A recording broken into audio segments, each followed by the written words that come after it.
La llave no entraba en la cerradura. Giré una vez, 2 veces, empujé con fuerza. Nada. Mi propia llave no abría mi propia puerta. Acababa de llegar del hospital. 3 días antes de lo previsto. Los médicos dijeron que mi recuperación era sorprendente para alguien de 63 años. Tomé un taxi porque ninguno de mis hijos respondió cuando llamé. Pagué, bajé, caminé hasta mi puerta con la pequeña bolsa en la mano. Y ahí estaba. Un sobre blanco pegado con cinta adhesiva en el marco. Mi nombre escrito con letra grande y apresurada.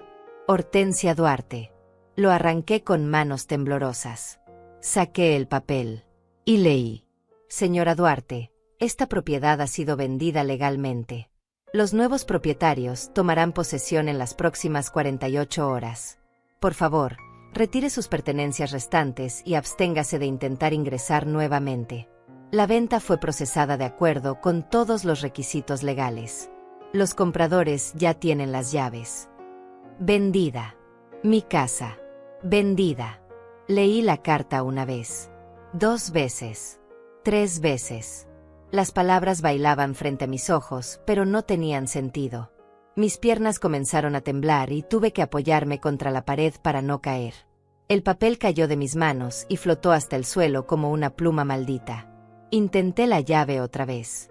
Sabía que era inútil, pero no podía aceptar lo que estaba sucediendo. La cerradura había sido cambiada. Alguien había cambiado la cerradura de mi casa. Golpeé la puerta con el puño. Suave al principio. Luego más fuerte. Nadie respondió. Miré a través de la ventana. Ahí estaban mis cortinas. Mis muebles. Mi vida entera detrás de ese vidrio. Pero ya no podía entrar. Me alejé de la puerta como si caminara en un sueño. Un sueño horrible del que no podía despertar. Mis vecinos me observaban desde sus ventanas. Podía sentir sus miradas, su curiosidad, tal vez su lástima. La señora Méndez abrió su puerta y me llamó, pero yo no pude responderle. Caminé hasta la esquina de la calle y me senté en el bordillo. Todavía sostenía mi bolsa. No sabía qué hacer. No sabía a dónde ir. Saqué mi teléfono con manos temblorosas y marqué el número de Mauro, mi hijo mayor. Sonó 5 veces antes de que contestara. Su voz sonaba tranquila, casi alegre, demasiado alegre. Le dije que estaba afuera de la casa, que no podía entrar, que había una carta, que alguien había vendido mi propiedad. Esperaba shock. Esperaba preocupación. Esperaba que me dijera que vendría de inmediato a ayudarme. Pero hubo un silencio. Largo. Demasiado largo. Luego habló, y sus palabras fueron como hielo en mis venas. Me dijo que debía calmarme, que todo estaba bajo control, que habían tomado una decisión mientras yo estaba en el hospital. Una decisión. Como si mi vida, mi hogar, mi futuro fueran algo sobre lo que ellos pudieran decidir sin consultarme. Como si yo no importara. Como si después de 63 años de existencia, de trabajo, de sacrificio, mi opinión ya no tuviera valor. Le pregunté qué decisión. Mi voz sonaba extraña, distante, como si perteneciera a otra persona. Mauro suspiró. Un suspiro de impaciencia, como si yo fuera una niña molesta haciendo preguntas tontas. Me dijo que habían vendido la casa, que necesitaban el dinero, que de todas formas yo ya no podía vivir sola a mi edad, que era lo mejor para todos, no para mí, para ellos. Pregunté cómo era posible, cómo podían vender algo que no les pertenecía. La casa estaba a mi nombre, solo a mi nombre. Había trabajado durante años para comprarla, para pagarla, para hacerla mía. Otro silencio. Luego me dijo que no me preocupara por los detalles legales, que lo habían arreglado todo, que tenía que confiar en ellos, que eran mis hijos y solo querían lo mejor para mí. Confiar. Esa palabra sonó como una burla en mis oídos. Le pregunté dónde se suponía que debía vivir ahora, dónde dormiría esa noche. Mauro respondió que podía quedarme con Cecilia, mi hija, por unos días, que luego buscarían un lugar apropiado para mí, un lugar pequeño, más manejable, más barato, quiso decir, más conveniente para ellos. Colgó antes de que pudiera decir nada más. Me quedé mirando la pantalla del teléfono, viendo cómo la llamada terminaba, viendo cómo mi vida se desmoronaba en tiempo real. Llamé a Cecilia. Necesitaba escuchar su voz. Necesitaba que me dijera que esto era un error, una confusión terrible que podríamos resolver juntas. Ella siempre había sido más suave que Mauro, más cercana. O eso creía yo. Contestó al tercer timbre. Su tono era defensivo desde el primer segundo. Le conté lo mismo que le había contado a su hermano. La carta, la cerradura, mi confusión, mi dolor. Cecilia no pareció sorprendida. Para nada. Me dijo que Mauro ya le había avisado que yo llamaría, que sabía que me pondría dramática. Dramática. Esa fue la palabra que usó.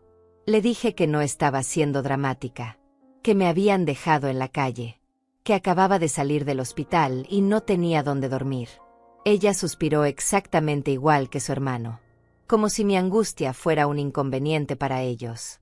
Me dijo que podía pasar la noche en su casa, pero que tendría que dormir en el sofá porque los cuartos estaban ocupados, y que no podía quedarme mucho tiempo porque su esposo se estresaba con visitas prolongadas. Visitas. Yo era una visita en la casa de mi propia hija. Le pregunté si sabía de la venta, si había participado en esto, si los dos habían planeado todo a mis espaldas mientras yo estaba vulnerable en una cama de hospital. Hubo un silencio revelador. Luego admitió que sí, que habían discutido el asunto, que era una oportunidad que no podían dejar pasar, que el comprador había ofrecido un buen precio, que necesitaban ese dinero para sus propias familias, sus propias vidas. Pregunté por mi parte, por mi dinero. Era mi casa, después de todo. Cecilia tartamudeó algo sobre gastos médicos, sobre deudas que yo supuestamente tenía, sobre cómo ellos se habían encargado de todo y merecían una compensación. Una compensación ¿por qué? No lo aclaró. Le dije que iría a su casa, que necesitaba un lugar donde pensar, donde entender qué estaba pasando, donde planear mis próximos pasos. Ella me dio la dirección como si no la conociera ya, como si no hubiera visitado esa casa docenas de veces, llevando regalos para mis nietos, cocinando para su familia, ayudando cuando me necesitaban. Colgué y me quedé sentada en ese bordillo durante no sé cuánto tiempo. El sol comenzaba a ocultarse. Las sombras se alargaban sobre la acera. La temperatura bajaba. Me levanté finalmente, con la bolsa apretada contra mi pecho, y comencé a caminar hacia la parada de autobús. Cada paso dolía. No por el cuerpo, aunque todavía me recuperaba de la cirugía. Dolía en el alma. En ese lugar donde guardamos la confianza, el amor familiar, la certeza de que tenemos un hogar al cual regresar. Mientras caminaba, una pregunta repetía en mi mente como un eco implacable. ¿Cómo llegamos a esto? ¿Cómo pasé de ser una madre que daría su vida por sus hijos a ser una carga de la que necesitaban deshacerse? ¿Cuándo dejé de ser una persona con derechos, con dignidad, con voz? Y entonces recordé. Recordé que esto no había empezado ese día. Había comenzado mucho antes. Con pequeños desprecios. Con comentarios crueles disfrazados de preocupación. Con visitas cada vez menos frecuentes. Con llamadas que nunca devolvían. Con promesas rotas y mentiras convenientes. Esto había sido un proceso largo. Y yo había estado demasiado ciega, demasiado esperanzada, demasiado aferrada a la idea de familia para verlo. Pero ahora lo veía todo con claridad terrible. Subí al autobús y pagué mi pasaje. Me senté junto a la ventana y apoyé la cabeza contra el vidrio frío. Las lágrimas comenzaron a caer silenciosamente por mis mejillas. No hice nada por detenerlas. Lloré por la casa que había perdido. Lloré por los hijos que creía tener. Lloré por la mujer ingenua que había creído que el amor de madre siempre sería correspondido. Y fue así que todo se desmoronó. Pero déjenme contarles cómo empezó realmente esta historia. Porque para entender la traición, primero tienen que conocer a la persona que fue traicionada. Tienen que conocer quién era yo antes de ese día en que mi llave no entró en la cerradura. Tienen que saber todo lo que construí, todo lo que sacrifiqué, todo lo que perdí, y todo lo que, eventualmente, recuperé. Porque esta historia no termina con una madre sentada en un autobús llorando. No termina con hijos victoriosos y una anciana derrotada. Esta historia apenas comienza. Y al final, la justicia llegaría. No de la forma que ellos esperaban. No de la forma que nadie esperaba. Pero llegaría. Silenciosa. Implacable. Definitiva. Déjenme llevarlos al principio. Mi nombre es Hortensia Duarte y tengo 63 años. Nací en un pueblo pequeño donde el dinero nunca alcanzaba y los sueños parecían un lujo que no podíamos permitirnos. Crecí viendo a mi madre lavar ropa ajena para poder alimentarnos, y a mi padre trabajar en el campo hasta que su espalda ya no pudo más. Aprendí desde niña que en este mundo nadie te regala nada, que si quieres algo, tienes que construirlo con tus propias manos. Me casé joven. Demasiado joven, tal vez. A los 20 años ya era esposa y a los 21, madre. Mi esposo era un hombre de pocas palabras y menos ambiciones. Trabajaba lo suficiente para sobrevivir, pero nunca para prosperar. Durante 30 años viví en una casa alquilada, pagando mes tras mes el derecho a tener un techo sobre nuestras cabezas. Un techo que nunca sería nuestro. Tuve 2 hijos. Mauro llegó primero, un bebé robusto que lloraba poco y dormía menos. 3 años después nació Cecilia, pequeña y delicada, con los ojos de mi madre. Los amé desde el primer instante. Los amé con esa ferocidad que solo una madre entiende. Trabajé para ellos, sacrifiqué por ellos, me quedé sin comer para que ellos tuvieran platos llenos. Empecé limpiando casas cuando Mauro tenía 2 años. Dejaba a los niños con mi madre y caminaba 40 minutos hasta el barrio rico donde las señoras necesitaban quien les lavara los pisos. Me pagaban $6 por hora. $6 que guardaba en un frasco de vidrio escondido detrás de las ollas. Mi esposo nunca supo de ese dinero. Él bebía demasiado y gastaba más de lo que ganaba. Aprendí pronto a no confiar en él con nada importante. Los años pasaron como pasan siempre para la gente pobre. Lentos en el sufrimiento, rápidos en las alegrías. Mauro creció fuerte pero perezoso. No le gustaba estudiar ni trabajar. Siempre buscaba el camino fácil, la solución rápida. Cecilia era diferente al principio. Estudiosa, responsable. O eso creía yo. Con el tiempo descubriría que también ella había heredado algo de su padre. No la bebida, pero sí el egoísmo. Cuando Mauro cumplió 18 años, mi esposo murió. Un infarto mientras veía televisión. Se fue tan callado como había vivido. No lloré mucho. Tal vez eso me hace mala persona, pero sería mentira decir que su ausencia me destrozó. Me sentí aliviada. Ya no tendría que esconder el dinero. Ya no tendría que soportar sus malos humores ni sus reproches. Con mi esposo muerto, tuve que trabajar el doble. Ya no limpiaba solo casas. También planchaba, cuidaba niños, cocinaba para fiestas. Cualquier trabajo que pagara, yo lo tomaba. Mauro encontró empleo en un taller mecánico, pero nunca duraba más de 3 meses en ningún lado. Siempre había un problema con el jefe, con los horarios, con el sueldo. Siempre era culpa de otros, nunca suya. Cecilia terminó la secundaria y conoció a un hombre llamado Vicente. Se casaron rápido y tuvieron hijos aún más rápido. 2 niños hermosos que yo adoraba.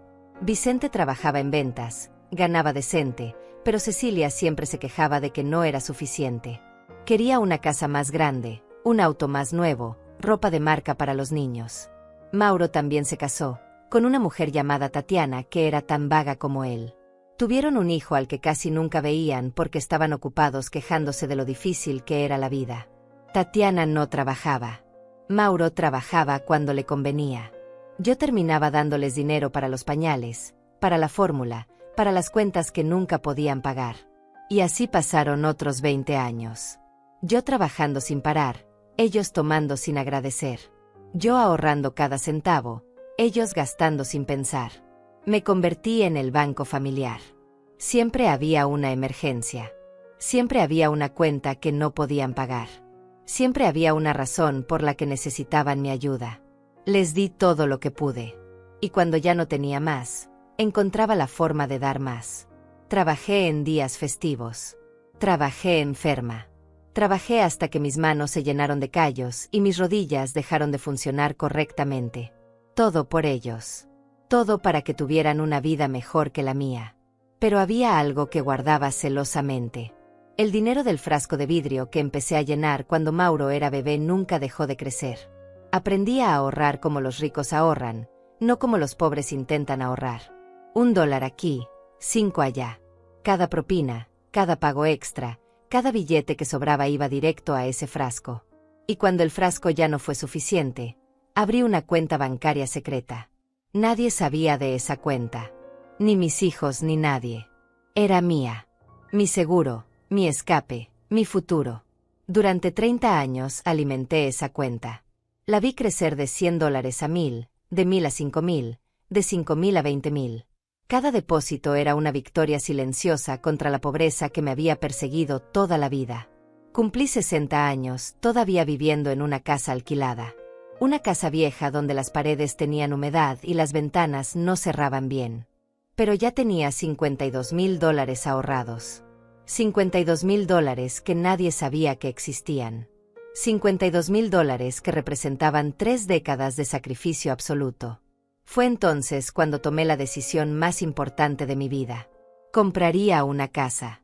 Una casa pequeña pero mía. Un lugar donde nadie pudiera echarme, donde nadie pudiera subir el alquiler, donde podría vivir mis últimos años con dignidad y paz. Busqué durante meses. Visité docenas de propiedades. Algunas demasiado caras, otras demasiado deterioradas. Hasta que encontré la indicada. Una casa modesta en un barrio tranquilo. 2 habitaciones, un baño, una cocina pequeña, un jardín del tamaño de una mesa. Costaba $48,000. Perfecto. Negocié con el dueño. Pagué $45,000 en efectivo y él aceptó. Firmé los papeles con manos temblorosas. El notario me entregó las llaves y yo lloré ahí mismo, frente a todos. A los 60 años, por primera vez en mi vida, tenía algo que era verdaderamente mío. No les dije nada a mis hijos inmediatamente. Quería disfrutar ese momento sola. Quería caminar por mi casa vacía sin escuchar opiniones ni críticas. Durante una semana entera fui cada día a sentarme en el piso de la sala, mirando las paredes desnudas, planeando dónde pondría cada mueble, imaginando mi nueva vida. Finalmente les conté. Los invité a conocer la casa. Pensé que estarían orgullosos. Pensé que celebrarían conmigo este logro enorme. Pensé que entenderían lo que significaba para una mujer como yo, que había trabajado desde niña sin descanso, finalmente tener algo propio. Mauro llegó primero con Tatiana y su hijo. Caminaron por la casa con caras largas. Mauro preguntó cuánto había pagado. Cuando le dije, silbó entre dientes. Comentó que era demasiado dinero para algo tan pequeño. Que podría haber invertido mejor. Que las casas en ese barrio no valían tanto. Tatiana inspeccionó cada rincón con disgusto, señalando las grietas en las paredes, el piso que necesitaba pulirse, los gabinetes viejos de la cocina. Cecilia llegó después con Vicente y los niños. Su reacción fue peor. Me preguntó de dónde había sacado tanto dinero. Le expliqué que había ahorrado durante años. Ella frunció el ceño. Dijo que no entendía cómo yo podía tener ahorros cuando siempre les estaba diciendo que no tenía dinero para prestarles. Vicente caminó por el jardín y comentó que era demasiado trabajo para alguien de mi edad. Que mantener una casa era caro. Que tal vez había cometido un error. Un error. Mi mayor logro. Mi orgullo. Mi victoria contra décadas de pobreza. Y ellos lo llamaban un error. Ninguno dijo felicidades. Ninguno dijo que estaban orgullosos. Ninguno me abrazó ni celebró conmigo. Solo críticas. Solo juicios. Solo resentimiento apenas disimulado. Cecilia preguntó por qué no había usado ese dinero para ayudarlos a ellos. Dijo que Vicente y ella habían estado buscando casa también. Que podrían haber comprado algo juntos. Algo más grande donde todos pudiéramos vivir. Mauro asintió. Dijo que él también podría haber usado ese dinero. Que tenía deudas. Que su hijo necesitaba cosas. Que yo había sido egoísta al gastarlo todo en mí misma sin pensar en ellos. Egoísta. Me llamaron egoísta por comprar una casa con el dinero que había ganado con mi propio sudor. El dinero que había ahorrado centavo por centavo mientras ellos gastaban sin control. El dinero que había guardado en secreto justamente porque sabía que si lo descubrían, me lo pedirían prestado y nunca me lo devolverían. Les dije que la casa era para mí. que me la había ganado, que después de 60 años de trabajar para otros, merecía algo propio, que ellos eran adultos con sus propias familias y responsabilidades. Se fueron molestos. Los 4. Sin despedirse. Sin mirar atrás. Me quedé sola en mi casa vacía, sintiendo como la alegría se convertía lentamente en una tristeza pesada. Pero no me arrepentí. No podía arrepentirme. Esta casa era mía y nadie me la quitaría. O eso creía. Pasaron 2 semanas sin que ninguno de mis hijos me llamara. 2 semanas de silencio que dolían más de lo que quería admitir. Yo había criado a esos niños, había sacrificado todo por ellos, y ahora me castigaban con su ausencia porque me atreví a pensar en mí misma por primera vez en mi vida. Pero no me quedaría sentada esperando su perdón. Tenía una casa que necesitaba convertirse en un hogar. Tenía $7,000 restantes de mis ahorros y un plan claro. Esta casa sería hermosa. Sería mi refugio. Sería la prueba de que Hortensia Duarte valía algo. Empecé por lo básico. Contraté a un pintor para las paredes principales, pero el resto lo haría yo misma. Compré pintura color crema para la sala, un tono suave que hacía que el espacio se sintiera más grande. Para mi habitación elegí un beige cálido. Pasé 3 días subida en una escalera, con los brazos adoloridos, pintando cada centímetro. Cuando terminé y di un paso atrás para admirar mi trabajo, sentí un orgullo que no había sentido en años.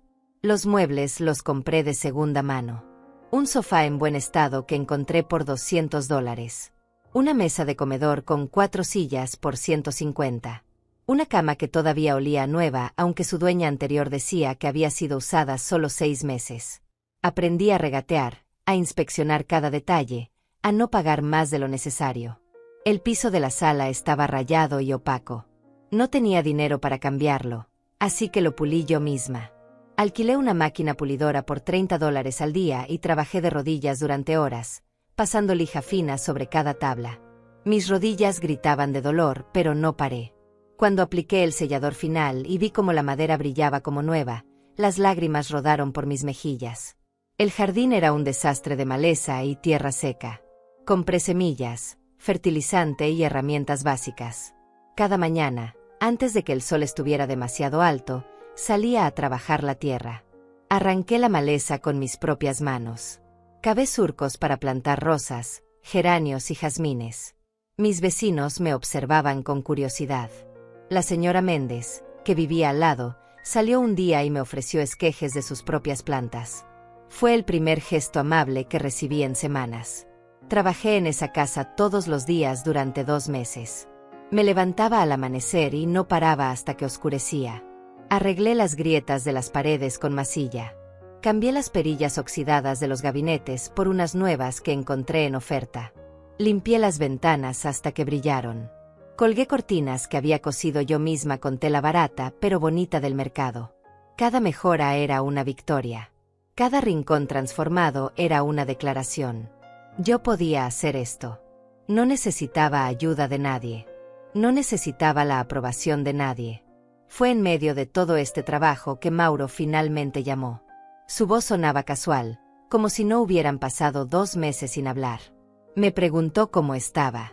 Le dije que bien, que ocupada arreglando mi casa. Hubo una pausa. Luego preguntó si podía ir a visitarme, que quería ver cómo iba todo. Una parte de mí quería decir que no. Pero era mi hijo. Mi primer bebé. El niño que había cargado en brazos, que había consolado cuando lloraba, que había defendido cuando otros lo criticaban. Le dije que sí, que viniera el sábado. Llegó solo, sin Tatiana ni su hijo. Caminó por la casa lentamente, tocando las paredes recién pintadas, observando los pisos pulidos, mirando los muebles que había arreglado con tanto cuidado. No dijo nada durante largo rato. Finalmente habló.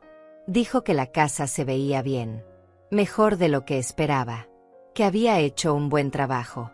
Sus palabras sonaban sinceras, pero había algo en su tono que me inquietaba. Algo calculador. Nos sentamos en la pequeña mesa del comedor. Preparé café. Él lo bebió despacio, mirando alrededor con una expresión que no podía descifrar. Luego comenzó a hablar sobre su vida. Sobre lo difícil que era llegar a fin de mes. Sobre las deudas que tenía. sobre cómo Tatiana se quejaba constantemente de no tener suficiente dinero.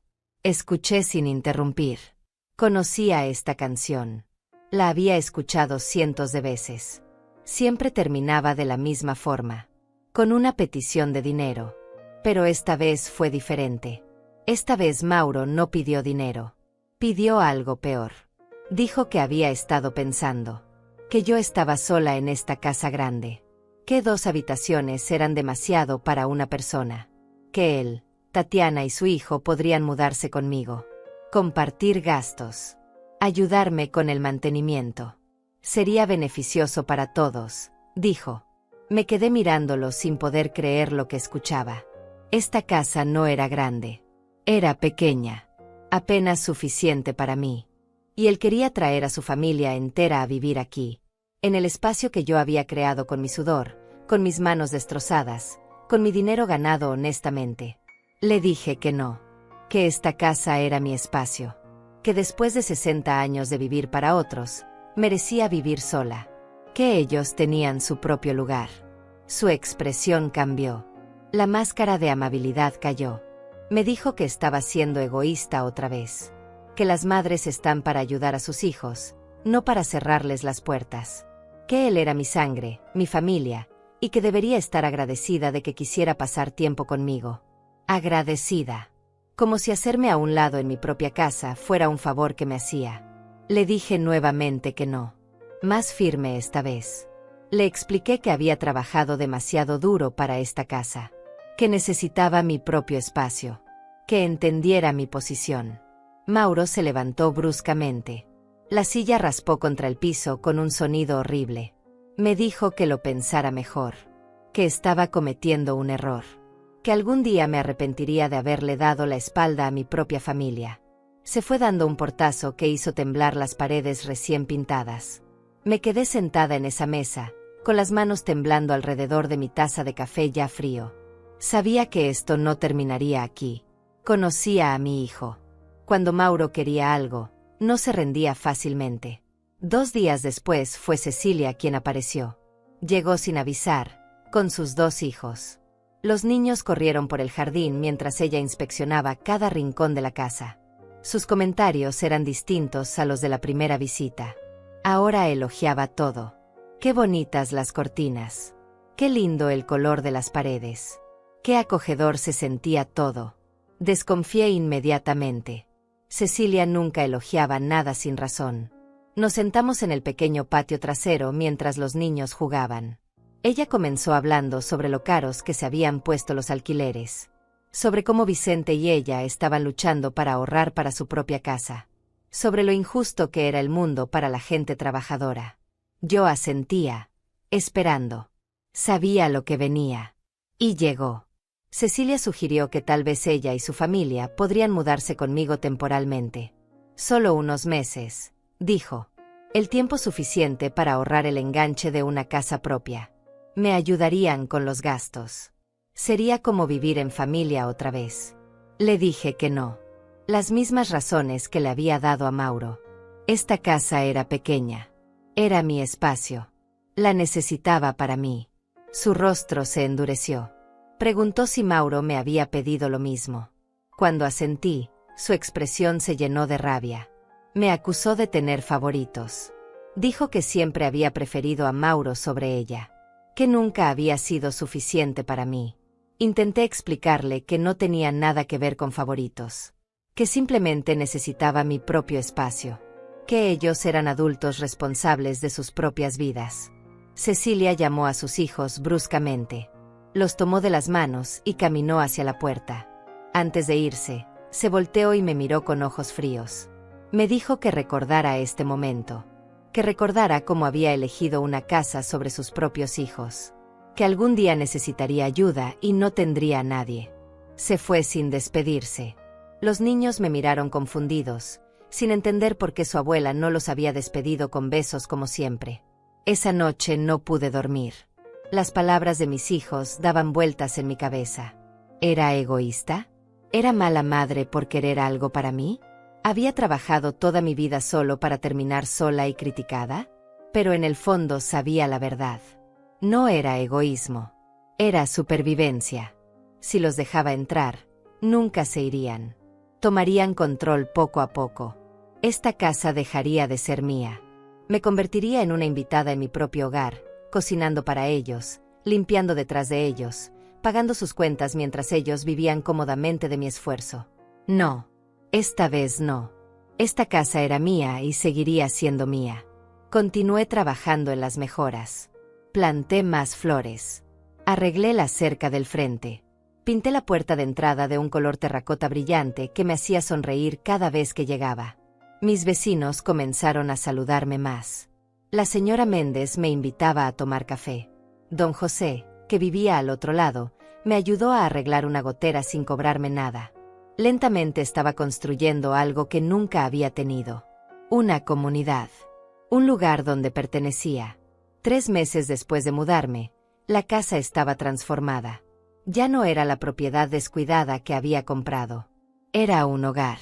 Las paredes brillaban. El jardín florecía con colores.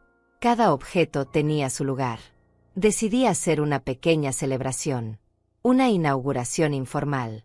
Invité a mis vecinos, a algunas de las señoras para las que había trabajado limpiando y que se habían vuelto amigas, a la familia de la iglesia. E invité a mis hijos, con la esperanza de que finalmente pudieran alegrarse por mí. La celebración sería un domingo por la tarde. Pasé toda la semana anterior preparando. Horneé pasteles con las recetas de mi madre. Preparé empanadas, arroz con pollo, ensaladas frescas. Limpié cada rincón de la casa hasta que todo brillara. Coloqué flores frescas del jardín en jarrones improvisados. Colgué luces pequeñas en el patio trasero que había encontrado en oferta. Gasté casi $300 en esa fiesta. Dinero que no sobraba, pero que sentía necesario invertir. Quería que la gente viera lo que había logrado. Quería celebrar este triunfo rodeada de quienes me importaban. Y secretamente, todavía guardaba la esperanza de que mis hijos se sintieran orgullosos cuando vieran todo lo que había construido. El domingo llegó soleado y perfecto. Los invitados comenzaron a llegar al mediodía. La señora Méndez trajo flores de su jardín. Don José llegó con su esposa y una botella de vino casero. Llegaron Joana y Lucia, 2 señoras para las que había trabajado años atrás y que se habían convertido en amigas verdaderas. Llegaron vecinos que apenas conocía, pero que habían visto mi trabajo en la casa y querían felicitarme. Todos caminaban por la casa con admiración genuina. Tocaban las paredes, elogiaban los colores, preguntaban dónde había conseguido los muebles. Cuando les contaba que había hecho la mayoría del trabajo yo misma, sus ojos se llenaban de respeto.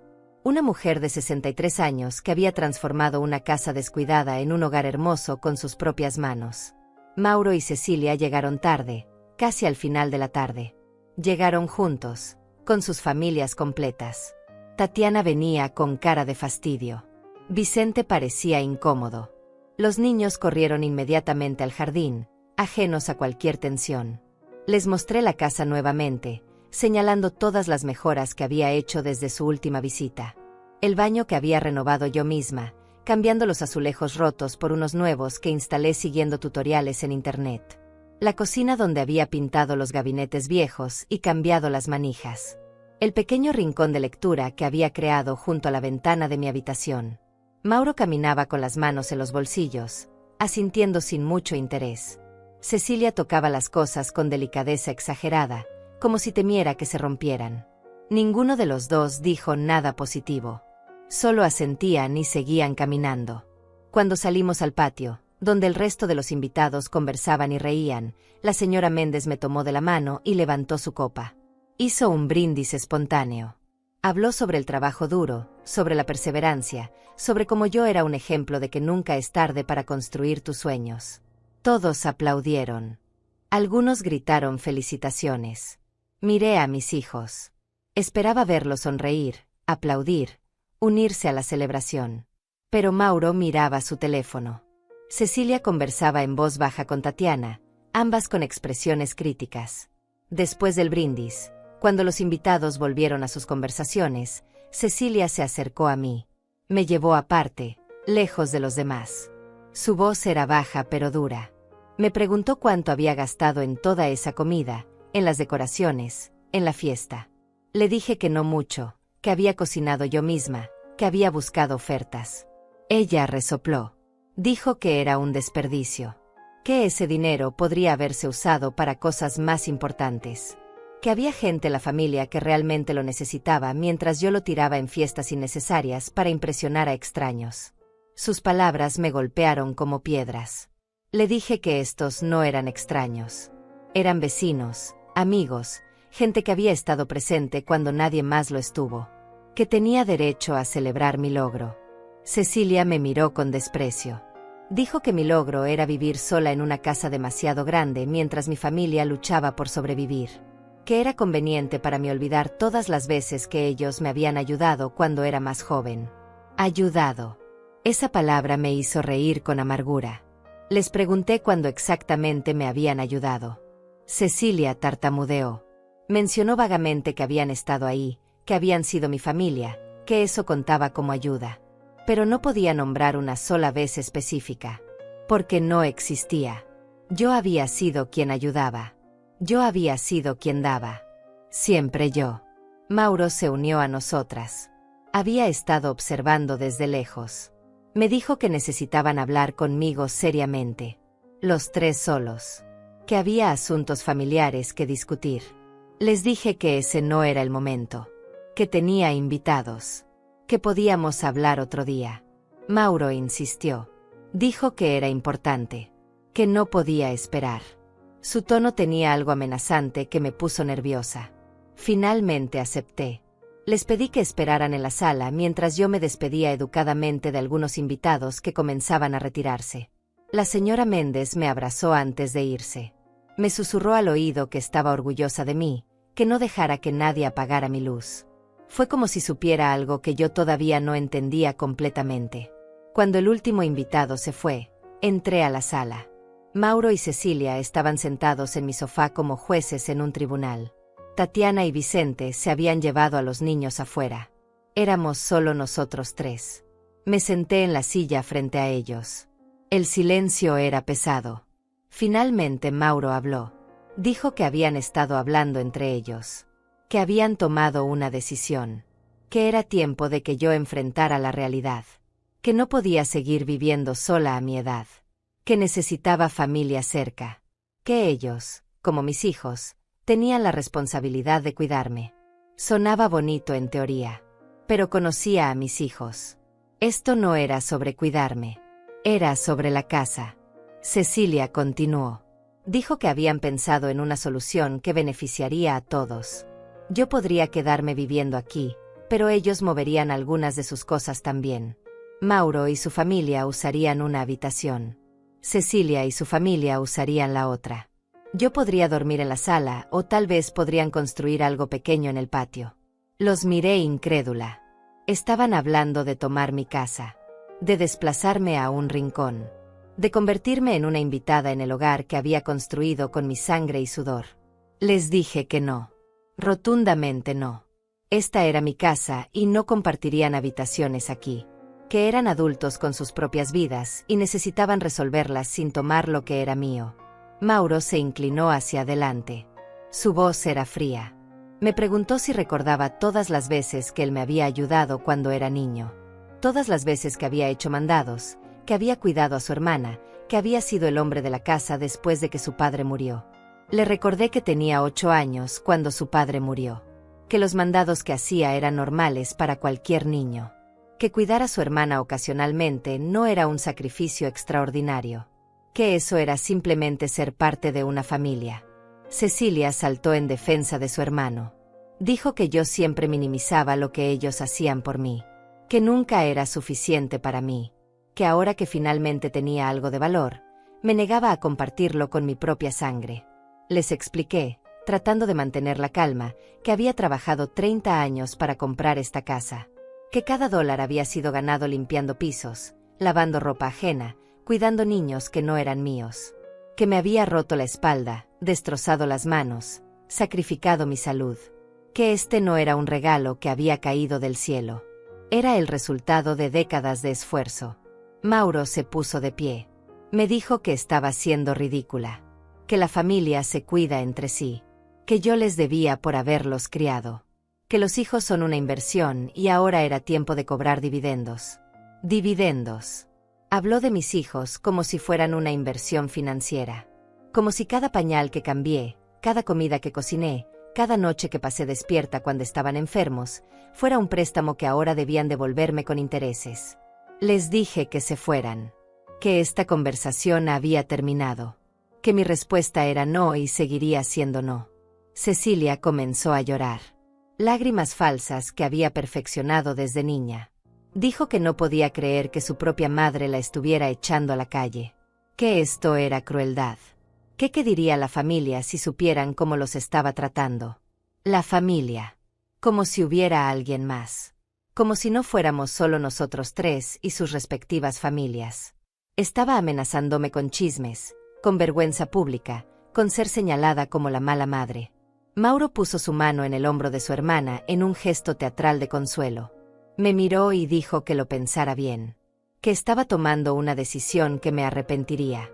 Que algún día los necesitaría y ellos recordarían este momento. Les abrí la puerta. Les pedí que se fueran. Mauro llamó a Tatiana y a su hijo. Cecilia reunió a Vicente y a los niños.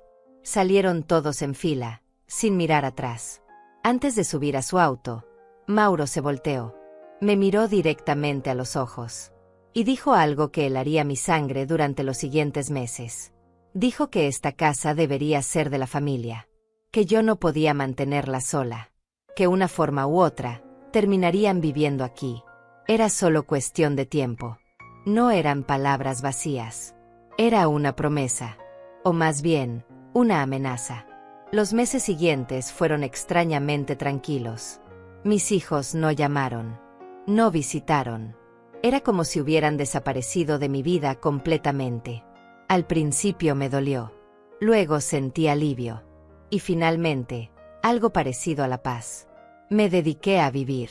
Desperté cada mañana en mi propia cama, en mi propia casa, sin tener que responderle a nadie. Tomaba café en el patio viendo crecer mis flores. Leía libros que había comprado en el mercado de pulgas. Cocinaba lo que quería, cuando quería. Era una libertad que nunca había experimentado. La señora Méndez se convirtió en mi amiga cercana. Tomábamos café juntas cada jueves. Me contaba historias de su juventud en el pueblo. Yo le contaba las mías. Nos reíamos. A veces llorábamos. Pero siempre había entendimiento entre nosotras. Don José me enseñó a arreglar cosas básicas de la casa. Cómo cambiar un grifo que gotea. Cómo reparar una persiana rota. Cómo revisar el calentador de agua. Me sentía capaz. Independiente. Fuerte. 6 meses después de la fiesta, el jardín estaba espectacular. Las rosas florecían en tonos rojos y rosados. Los geranios llenaban de color cada esquina. El jazmín trepaba por la cerca y perfumaba las noches. Los vecinos pasaban caminando y se detenían a elogiar mi trabajo. Un sábado por la tarde, decidí hacer una pequeña reunión nuevamente. Nada elaborado. Solo café y pasteles para los vecinos que se habían vuelto mi familia elegida. La señora Méndez trajo a su hermana Lorena, que estaba de visita. Don José llegó con su nieto Juan, un muchacho educado que estudiaba arquitectura. Nos sentamos en el patio bajo la sombra de la bugambilla que había plantado. Conversamos sobre todo y nada. Juan me hizo preguntas sobre las renovaciones que había hecho. Estaba impresionado de que una mujer de mi edad hubiera hecho tanto trabajo ella misma. Le mostré fotos del antes y el después. Sus ojos se abrieron con asombro genuino. Fue en medio de esa tarde perfecta que apareció un auto desconocido frente a mi casa. Se bajaron 2 personas bien vestidas. Un hombre y una mujer con portafolios en las manos. Caminaron hacia mi puerta principal. Salí a recibirlos.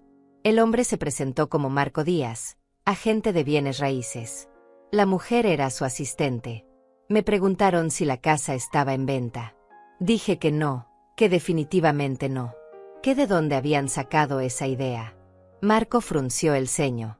Sacó unos papeles de su portafolio. Dijo que había recibido una llamada de mi hijo Mauro hace 2 semanas. Que Mauro había explicado que yo quería vender, pero que era tímida para hacerlo por mi cuenta. Que por eso él estaba ayudándome con el proceso. Sentí que la sangre se me helaba. Mauro había contactado a un agente de bienes raíces. Había dicho que yo quería vender mi casa. Sin preguntarme. Sin mi permiso. Le expliqué a la gente que había un malentendido terrible. Que mi hijo no tenía autorización para hacer eso. Que yo no tenía ninguna intención de vender. Que esta casa era mi hogar y me quedaría aquí hasta el día que muriera. Marco pareció confundido. Miró sus papeles. Dijo que Mauro había sonado muy seguro. Que incluso había mencionado que yo estaba enferma y que mi mente ya no era tan clara. Que por eso era mejor que él manejara estos asuntos. Enferma. Mente no clara. Mauro le había dicho a este extraño que yo estaba senil. Que no podía tomar mis propias decisiones. Les pedí a los agentes que se fueran. Marco me dejó su tarjeta por si cambiaba de opinión. Le dije que no la necesitaba y no la tomé. Se fueron confundidos, hablando entre ellos en voz baja. Volví al patio. Mis invitados me miraban con preocupación. La señora Méndez me tomó la mano. Me preguntó si estaba bien. Le conté lo que había pasado. Don José sacudió la cabeza con disgusto. Juan, el estudiante de arquitectura, me sugirió que instalara cámaras de seguridad. Que algo no olía bien. Esa noche no pude dormir. Las palabras de Mauro meses atrás resonaban en mi mente. Una forma u otra, terminarían viviendo aquí. Era solo cuestión de tiempo. No había sido una amenaza vacía. Estaba planeando algo. Ya había dado el primer paso contactando a la gente. Al día siguiente llamé a Mauro. Contestó al quinto timbre. Le pregunté directamente sobre el agente de bienes raíces. Hubo silencio. Luego admitió que sí, que había hecho algunas consultas. Dijo que solo estaba siendo previsor. Que a mi edad debería considerar opciones más simples. Que una casa era mucha responsabilidad. Le dije que dejara de manejar mi vida. Que esta casa era mía y no estaba en venta. Que no volviera a contactar agentes ni a hablar de mí como si estuviera incapacitada. Mauro rió. Una risa seca y fría. Me dijo que estaba exagerando. Que solo quería lo mejor para mí. Que era su deber como hijo protegerme de mí misma. Colgué el teléfono temblando de rabia. Llamé a Cecilia. Le conté lo que su hermano había hecho. Esperaba que ella se indignara, que estuviera de mi lado. Pero su reacción me sorprendió. Ella lo defendió. Dijo que tal vez Mauro tenía razón. Que yo estaba muy mayor para vivir sola. Que habían estado preocupados. Que si algo me pasaba, ¿quién me encontraría? Que era hora de tomar decisiones sensatas. Les grité que no necesitaba que tomaran decisiones por mí. Que estaba perfectamente capaz. Que me dejaran en paz. Colgué antes de que pudiera responder. Me senté en mi sala, mirando las paredes que había pintado, los pisos que había pulido, cada detalle que había creado con mis manos. Y supe con certeza absoluta que mis hijos no pararían. Que seguirían presionando, manipulando, planeando. Pero yo tampoco pararía. Esta casa era mía. Y la defendería. Pasaron 3 semanas de silencio tenso. Yo seguía con mi rutina, pero ahora con una sensación constante de vigilancia. Miraba por la ventana más seguido. Revisaba que las puertas estuvieran cerradas 2 veces. Dormía mal, despertando con cada ruido. Juan, el nieto de don José, cumplió su palabra. Me ayudó a instalar 2 cámaras de seguridad discretas. Una en la entrada principal, otra en el patio trasero. Me enseñó a ver las grabaciones desde mi teléfono. Me costó $180, pero sentí que era dinero bien invertido. Un martes por la tarde, mientras regaba las plantas, llegó Cecilia sin avisar. Venía sola, sin Vicente ni los niños. Su rostro mostraba una expresión que intentaba ser amable, pero que no alcanzaba sus ojos. Entramos a la casa. Preparé té. Nos sentamos en la sala. Cecilia miraba todo como evaluando, midiendo, calculando. Comenzó con conversación ligera. Preguntó por mi salud, por los vecinos, por el jardín. Yo respondía corto, esperando el verdadero motivo de su visita. Finalmente llegó. Dijo que había estado pensando mucho, que tal vez habían sido muy duros conmigo, que entendía mi deseo de independencia, pero que realmente estaban preocupados, que yo era su madre y la amaban. Sus palabras sonaban ensayadas, como un discurso preparado frente al espejo. Luego vino la propuesta. Dijo que habían pensado en un compromiso, que yo podría seguir viviendo en mi casa, pero que sería bueno agregar sus nombres a la escritura. Solo como precaución, dijo, por si me pasaba algo, para que todo fuera más fácil legalmente. Yo seguiría siendo la dueña principal, por supuesto. Solo sería un detalle técnico. Un detalle técnico. Quería que firmara mi casa a su nombre, que les diera control legal sobre mi propiedad mientras yo todavía respiraba. Le pregunté si creía que era tonta, si pensaba que no entendía exactamente lo que estaba pidiendo. Cecilia parpadeó, sorprendida por mi tono directo. Le dije que la respuesta era no, que la escritura estaba solo a mi nombre y así se quedaría, que cuando yo muriera, podrían heredar como correspondiera legalmente. Pero mientras yo viviera, esta casa era únicamente mía. Su máscara de amabilidad se resquebrajó. Me dijo que estaba siendo irrazonable, que solo intentaba proteger mi patrimonio, que a mi edad podía caer, enfermarme, confundirme, que necesitaba a alguien con poder legal para tomar decisiones.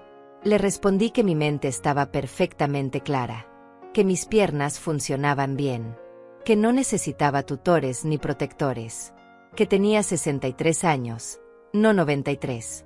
Cecilia se puso de pie bruscamente. Su voz subió de volumen.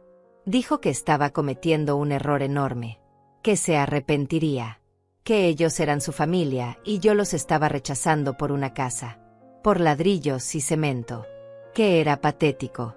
Le pedí que se fuera. Ella agarró su bolso con violencia. Antes de salir, se volteó y me miró con ojos llenos de resentimiento. Me dijo que recordara que ella lo intentó por las buenas, que lo que viniera después era mi culpa. Esa noche llamé a una abogada que la señora Méndez me recomendó. Se llamaba Lilian Martínez. Le expliqué mi situación. Ella escuchó atentamente y me dio varios consejos importantes. Primero, que jamás firmara nada que mis hijos me presentaran sin que ella lo revisara primero. Segundo, que mantuviera todos mis documentos importantes en un lugar seguro, preferiblemente fuera de la casa. Tercero, que documentara cualquier interacción extraña. Y cuarto, que considerara hacer un testamento claro donde especificara mis deseos. Seguí sus consejos. Saqué copias de la escritura, de mi identificación, de todos mis documentos bancarios. Los dejé en una caja de seguridad que alquilé en el banco por $25 al mes. Comencé a escribir un diario donde anotaba cada llamada, cada visita, cada cosa extraña que sucediera. 2 semanas después apareció Mauro.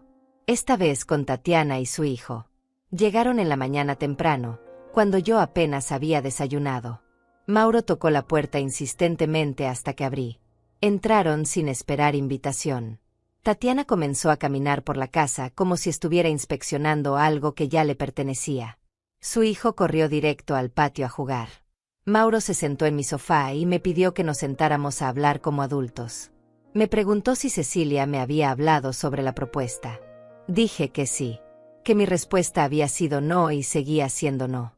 Mauro suspiró con exageración. Me dijo que estaban tratando de ser razonables, pero que yo lo hacía muy difícil.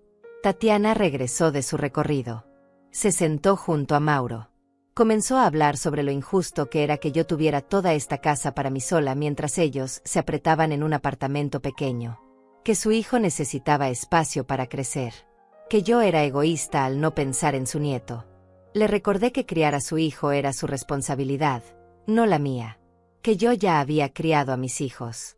Que había cumplido mi parte. Mauro cambió de táctica. Me dijo que habían estado investigando. Que aparentemente yo había tenido unos episodios de olvido. Que los vecinos habían comentado que a veces me veía confundida. Que tal vez necesitaba evaluación médica. Era mentira. Todo era mentira. Mis vecinos no habían dicho nada porque no había nada que decir. Estaba fabricando evidencia falsa de que yo estaba perdiendo mis facultades mentales. Les dije que se fueran inmediatamente. Que sus mentiras no funcionarían. Que estaba perfectamente bien y cualquier doctor lo confirmaría. Mauro se levantó lentamente. Me miró con algo que parecía lástima falsa. Dijo que lo sentía por mí. que era triste verme así de paranoica y defensiva, que esos también eran síntomas de deterioro mental. Llamó a su hijo desde el patio. Tatiana lo siguió. Antes de salir, Mauro se detuvo en la puerta. Me dijo que había formas legales de declarar a alguien incapaz de manejar sus propios asuntos, que si yo no cooperaba voluntariamente, ellos tendrían que tomar medidas más drásticas. Era una amenaza clara. Planeaban declararme incompetente mentalmente para tomar control de mis bienes. Cerré la puerta con seguro apenas se fueron. Llamé inmediatamente a Lilian, la abogada. Le conté todo. Ella me dijo que viniera a su oficina esa misma semana, que necesitábamos preparar una defensa legal sólida. Esa tarde, mientras revisaba las grabaciones de las cámaras en mi teléfono, vi algo que confirmó todos mis miedos. Cuando Tatiana había caminado por la casa, había tomado fotos. Fotos de cada habitación, de cada rincón. Y Mauro, cuando yo estaba distraída discutiendo con Tatiana, había abierto el cajón donde guardaba algunos documentos. No habían venido a convencerme. Habían venido a inspeccionar, a planear, a preparar su siguiente movimiento. Y yo necesitaba estar lista para lo que viniera. Fui a la oficina de Lilian Martínez al día siguiente. Su consultorio era pequeño pero profesional. Me recibió con calidez y me ofreció café. Le mostré las grabaciones de las cámaras donde se veía a Tatiana tomando fotos y a Mauro revisando mis documentos. Su expresión se puso seria. Me dijo que mis hijos estaban construyendo un caso para declararme incompetente. Las fotos probablemente las usarían para alegar que la casa estaba descuidada o que yo no podía mantenerla. Que necesitábamos actuar rápido. Me recomendó hacerme una evaluación médica completa y un examen psicológico que certificaran mi plena capacidad mental. También sugirió actualizar mi testamento y crear un poder notarial duradero para alguien de confianza que no fuera mis hijos. Todo eso costaría dinero. Dinero que tenía, pero que me dolía gastar en defenderme de mis propios hijos. Lilian me cobró $300 por la consulta y me dio referencias de médicos. Dijo que volviera en 2 semanas con todos los resultados. Hice las citas médicas. El doctor me revisó completamente. Presión arterial normal. Corazón fuerte. Reflejos buenos. Me hizo pruebas de memoria, de coordinación, de razonamiento. Pasé todo con resultados excelentes para mi edad. El psicólogo también certificó que estaba mentalmente competente, sin signos de demencia ni deterioro cognitivo. Los exámenes me costaron $400 más. 2 semanas después, mis hijos no habían vuelto a contactarme. Era un silencio amenazante, como la calma antes de la tormenta. Yo seguía con mi rutina pero siempre alerta, revisando las cámaras varias veces al día. Fue en la 3ª semana cuando comenzó a sentirme mal. Un dolor en el estómago que no se iba. Náuseas constantes. Pensé que era estrés, que era la ansiedad de toda esta situación. Pero empeoró. Una noche el dolor fue tan fuerte que casi no podía respirar. La señora Méndez me encontró en el jardín, doblada de dolor.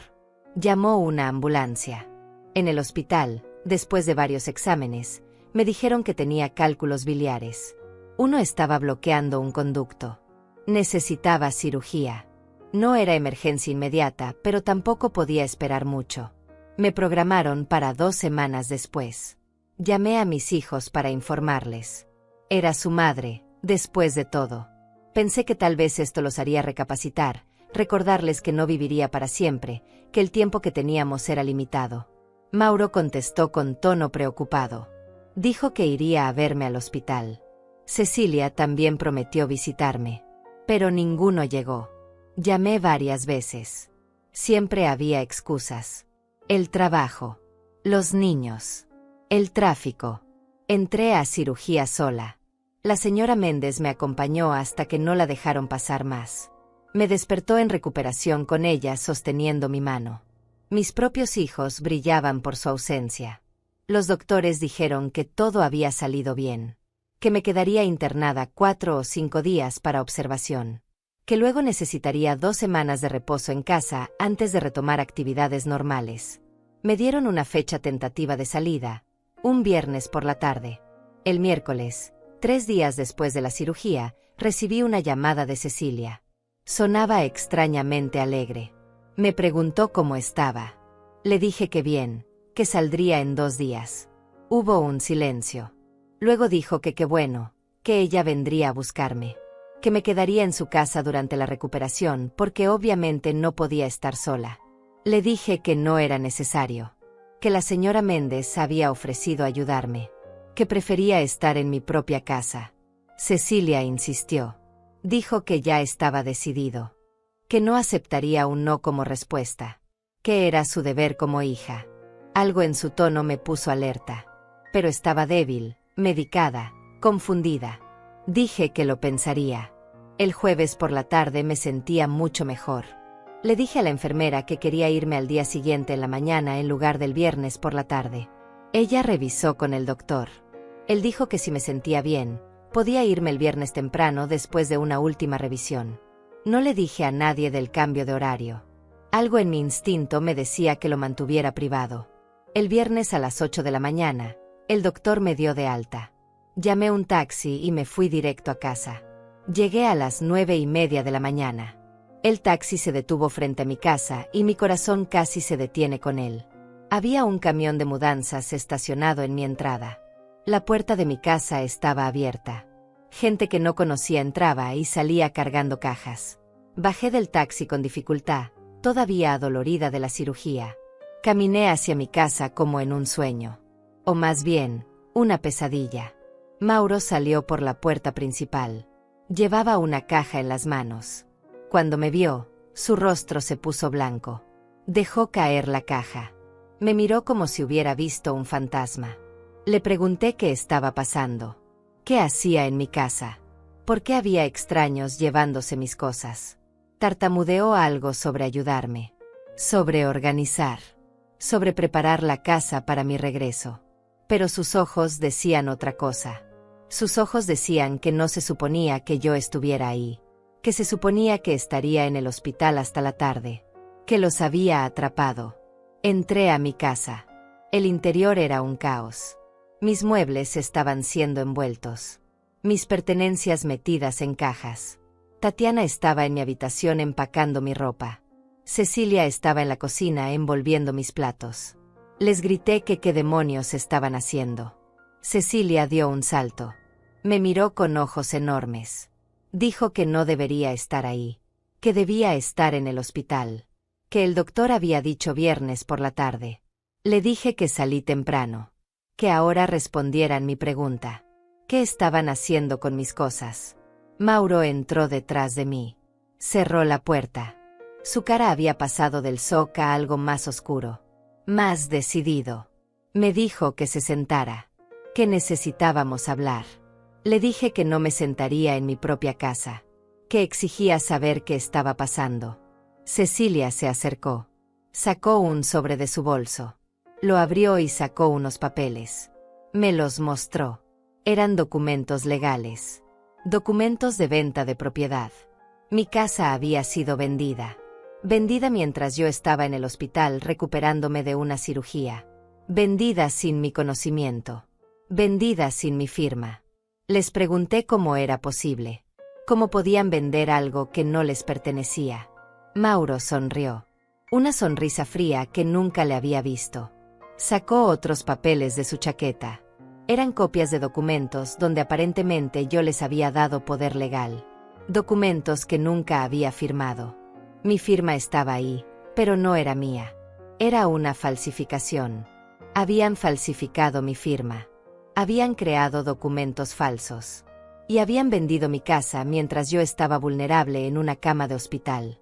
Les dije que esto era ilegal. Que irían a la cárcel. Mauro se rió. Dijo que probara.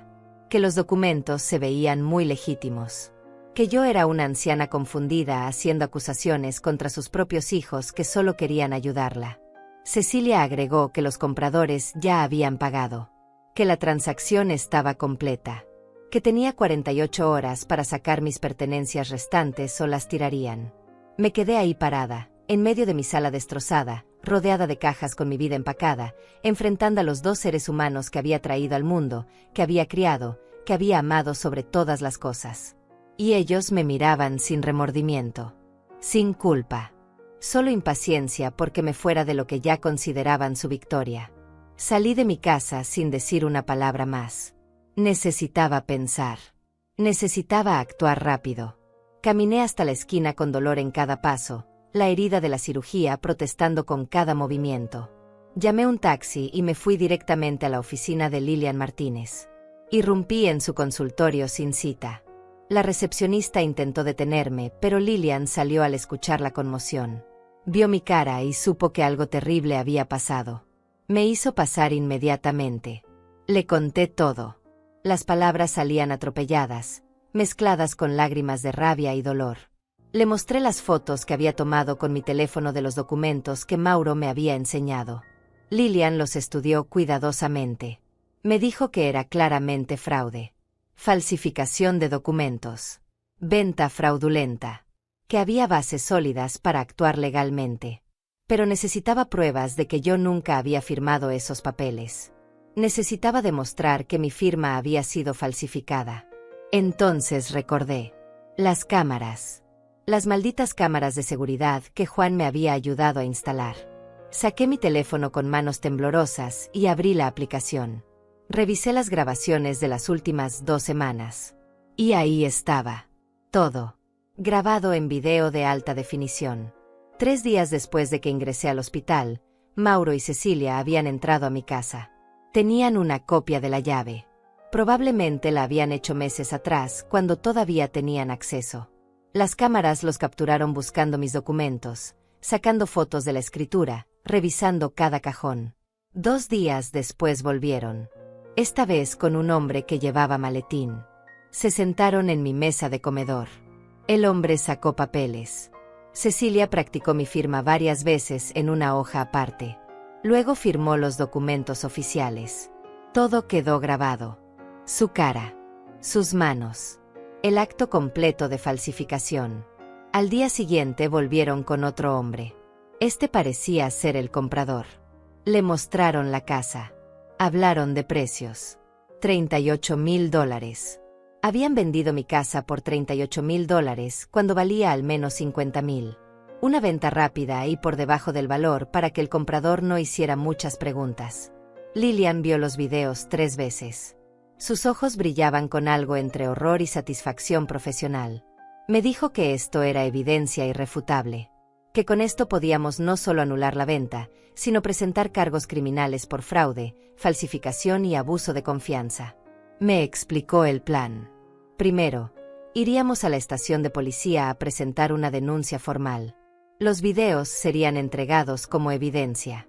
Segundo, contactaríamos al comprador para informarle que la venta era nula y que había sido víctima de un fraude. Tercero, solicitaríamos una orden de restricción temporal contra mis hijos para que no pudieran acercarse a la propiedad. Fuimos directo a la estación de policía. Un detective llamado Leandro Flores tomó mi declaración. Le mostré los videos. Su expresión se endureció con cada segundo que pasaba. Me dijo que esto era un caso claro de fraude inmobiliario. Que emitiría órdenes de arresto inmediatamente. Le pregunté cuánto tardaría. Dijo que podían estar en mi casa en 2 horas. Que si mis hijos todavía estaban ahí, serían arrestados en el momento. Lilian contactó al comprador. Un hombre llamado José Limás, que había creído estar haciendo un negocio legítimo. Cuando le explicó la situación y le mostró evidencia de que la venta era fraudulenta, se puso furioso. Había pagado $38,000 en efectivo a Mauro y Cecilia. Ahora ese dinero estaba en riesgo. Dijo que cooperaría completamente con las autoridades. 2 horas después, regresé a mi casa acompañada del detective Flores y otros 2 oficiales. El camión de mudanzas ya se había ido. Pero Mauro y Cecilia seguían ahí, admirando lo que creían era su victoria. Toqué la puerta. Mi propia puerta. Mauro abrió con cara de fastidio. Iba a decirme algo cuando vio a los policías detrás de mí. Su expresión cambió instantáneamente. El detective Flores se identificó. Les informó que estaban bajo arresto por fraude inmobiliario, falsificación de documentos y apropiación indebida. Mauro intentó argumentar. Dijo que era un malentendido. Que yo estaba confundida. Que él tenía poder legal para actuar en mi nombre. El detective le mostró capturas de los videos en su tablet. El color desapareció del rostro de Mauro. Cecilia, que había salido al escuchar las voces, comenzó a llorar. Dijo que todo había sido idea de Mauro, que ella solo había seguido sus instrucciones, que no sabía que era ilegal. Las cámaras mostraban claramente que ambos habían participado activamente, que ambos eran culpables. Los oficiales los esposaron. Mauro me miró con odio puro. Me dijo que lo arruinaría por esto, que me arrepentiría. El detective le advirtió que se callara, que cualquier cosa que dijera podía ser usada en su contra. Cecilia suplicaba. Decía que pensara en sus nietos. ¿Qué les diría? ¿Cómo los mantendría si ella iba a la cárcel? Yo no respondí. No tenía palabras. Solo un vacío enorme donde alguna vez hubo amor maternal. Se los llevaron. Las sirenas sonaban en la calle tranquila. Los vecinos salían a ver qué pasaba. La señora Méndez corrió hacia mí y me abrazó. Lloré en sus brazos. Lloré por todo. Por la traición. Por el dolor. Por la pérdida de algo que nunca podría recuperar. Lilian se quedó conmigo. Me ayudó a documentar el estado de la casa. Muchas de mis cosas ya habían sido llevadas por el camión de mudanzas. Necesitaríamos rastrearlas y recuperarlas. Pero la casa seguía siendo mía. La venta era nula. Los documentos falsos no tenían valor legal. El detective Flores me explicó que el caso era sólido, que con las grabaciones como evidencia, había pocas dudas de que serían condenados, que enfrentaban entre 3 y 7 años de prisión cada uno. También tendrían que devolver el dinero al comprador y pagarme daños y perjuicios. Me preguntó si estaba segura de querer proceder, si entendía que esto significaba que mis hijos irían a prisión, que los nietos crecerían sabiendo que sus padres habían sido criminales. Le dije que sí, que estaba completamente segura, que lo que habían hecho era imperdonable, que habían cruzado una línea que no se podía descruzar. Esa noche dormí en mi casa, en mi cama, en mi hogar que casi pierdo. Las paredes se sentían diferentes. La casa se sentía diferente, porque ahora sabía de lo que era capaz la gente, incluso la gente que supuestamente te ama. La señora Méndez se quedó conmigo. Hizo té. Nos sentamos en silencio. A veces el silencio dice más que las palabras. Al día siguiente, la historia apareció en las noticias locales. Hijos arrestados por intentar robar la casa de su madre anciana. Mi nombre no aparecía, pero todos en el vecindario sabían quién era. Los teléfonos comenzaron a sonar. Primos lejanos. Viejos amigos. Todos horrorizados. Todos con opiniones. Y mis hijos, mis propios hijos, estaban en una celda esperando la fianza. Pero la historia no terminaba ahí. Todavía faltaba el acto final. Mauro y Cecilia salieron bajo fianza 3 días después. Vicente y Tatiana tuvieron que pedir prestado para pagarla. $15,000 cada uno. Dinero que probablemente nunca recuperarían cuando llegara el juicio. La primera en intentar contactarme fue Cecilia. Llamó llorando. Dijo que lo sentía, que había sido un error terrible, que nunca quisieron lastimarme realmente, que solo estaban desesperados por dinero, que me perdonara por favor, que pensara en sus hijos, mis nietos, que la necesitaban. Escuché sin interrumpir. Cuando terminó, le dije algo que había practicado frente al espejo toda la mañana. Le dije que una madre perdona muchas cosas. Perdonas las malas notas. Perdonas los errores de juventud. Perdonas las palabras dichas en enojo. Pero hay cosas que no se pueden perdonar. Falsificar mi firma mientras yo estaba en un hospital recuperándome de una cirugía. Vender mi casa, mi único refugio después de 63 años de trabajo. Tratarme como un obstáculo que remover en lugar de una persona con derechos y dignidad. Eso no se perdona. Le dije que no retiraría los cargos, que enfrentarían las consecuencias de sus acciones, que tal vez en prisión tendrían tiempo de reflexionar sobre lo que habían hecho. Colgué antes de que pudiera responder. Mauro no llamó. En su lugar, envió a Tatiana. Ella apareció en mi puerta una tarde, sin su hijo, con los ojos rojos de llorar. Me suplicó que retirara los cargos. Dijo que Mauro era el sostén de la familia, que si iba a prisión, Ellos no tendrían cómo sobrevivir. Que su hijo se quedaría sin padre. Le dije algo que había estado pensando por días.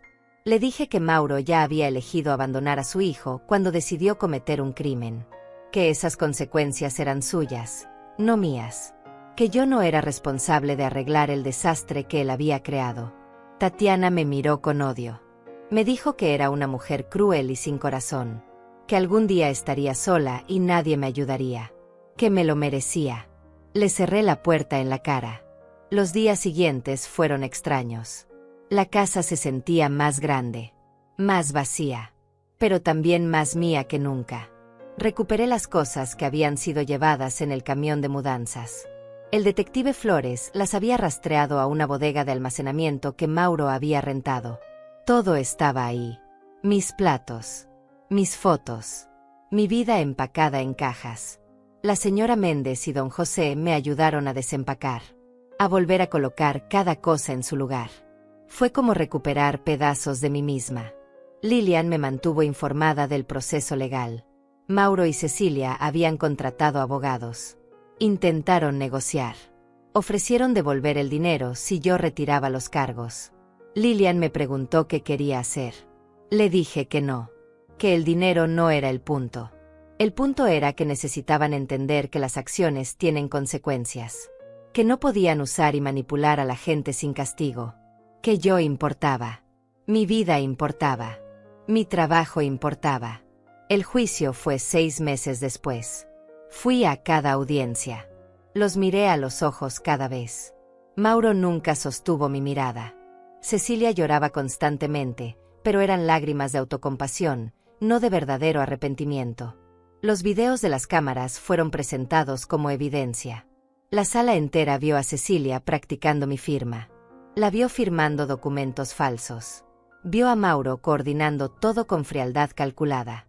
No había defensa posible contra evidencia tan clara. El juez lo sentenció a 4 años de prisión cada uno. Mauro con posibilidad de salir en 3 por buena conducta. Cecilia con posibilidad de salir en 2 y medio. También tenían que pagar restitución completa. Los $38,000 al comprador defraudado. $10,000 adicionales a mí por daños y el trauma causado. Cuando el juez dictó sentencia, Cecilia colapsó llorando. Mauro simplemente cerró los ojos. Los oficiales se los llevaron esposados. No me despedí. No dije nada.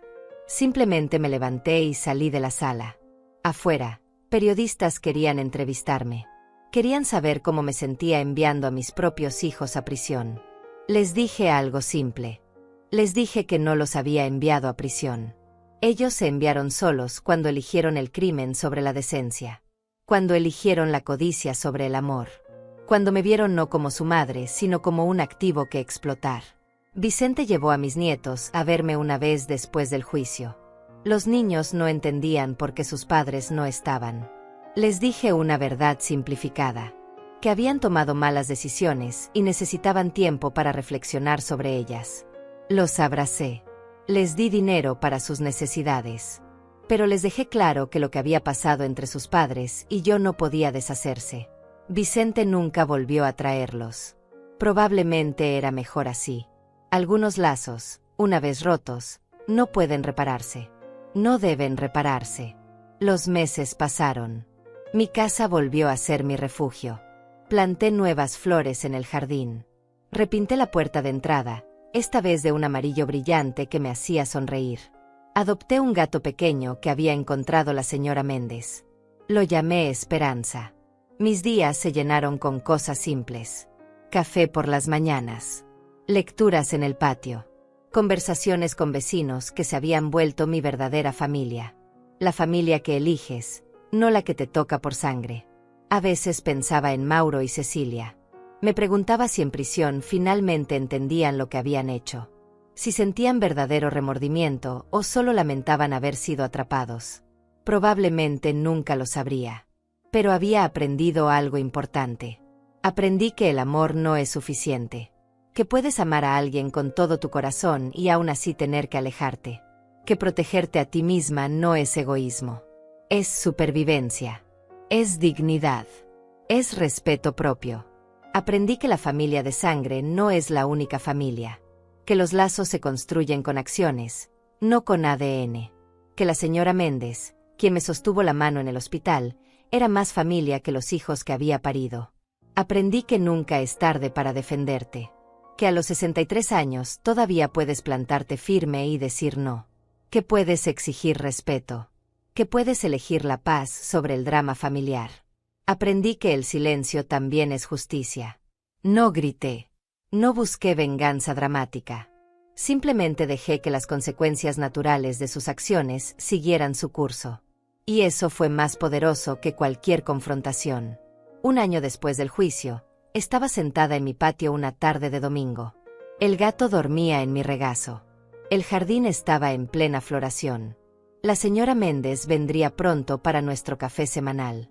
La vida era simple, tranquila, mía. Y entendí que esto era la victoria. No los había destruido por venganza. Simplemente había protegido lo que era mío. Había establecido límites que debí establecer décadas atrás. Había elegido mi paz sobre su comodidad. Algunas personas dirán que fui demasiado dura, que eran mis hijos y debí perdonarlos. Pero esas personas no saben lo que es trabajar 30 años para un pedazo de dignidad solo para que te lo arrebaten mientras estás vulnerable. La justicia no siempre es ruidosa. A veces es simplemente cerrar una puerta, cambiar una cerradura, decir que no y mantenerlo. Es elegir vivir en paz aunque eso signifique vivir sola. Y yo no estaba sola. Tenía vecinos que se preocupaban. Tenía un gato que ronroneaba. Tenía un jardín que florecía. Tenía una casa que era verdaderamente mía. Tenía algo que mis hijos nunca podrían quitarme. Tenía mi dignidad, mi autorrespeto, mi paz. Y al final, eso era más valioso que cualquier relación construida sobre manipulación y abuso. Cerré los ojos bajo el sol de la tarde y sonreí. La historia había terminado. Pero mi vida apenas comenzaba.